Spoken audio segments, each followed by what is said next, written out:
Okay hi everyone. सो आज हम HCV का क्वेश्चन नंबर 9 डिस्कस करेंगे। So it says the two resistances R and 2R are connected in parallel in an electric circuit. The thermal energy developed in R and 2R are in ratio. Fine. So आप देखो, अगर हमारे पास दो resistance हैं जो कि आपस में पैरेलल में कनेक्टेड है,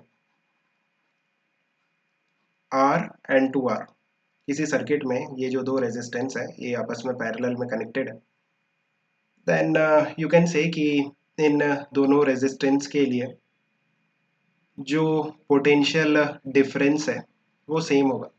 जब रेजिस्टेंस पैरेलल में होते हैं देन उनके अक्रॉस जो पोटेंशियल डिफरेंस होता है वो सेम होता है।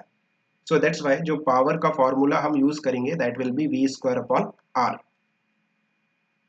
बिकॉज आप देखो, जो V है that is the potential difference, वो दोनों रेजिस्टेंस के लिए सेम है।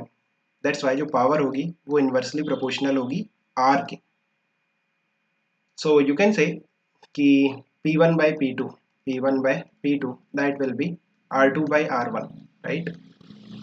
जो पावर का रेशियो होगा वो रेजिस्टेंस के इनवर्स रेशियो के बराबर होगा, because power is inversely proportional to R for parallel combination. So यहाँ पे अगर आप देखोगे देन रेजिस्टेंस का जो रेशियो है R2 की वैल्यू है 2R और R1 की वैल्यू है R। सो ये कितना आ रहा है 2।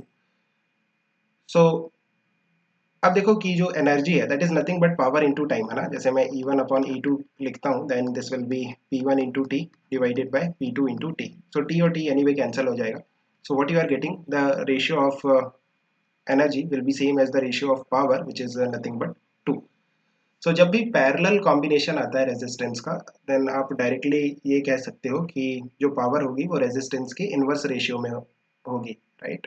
और energy and power same ratio में होगा। Hope you have understood now. Keep working hard. Best of luck. Bye.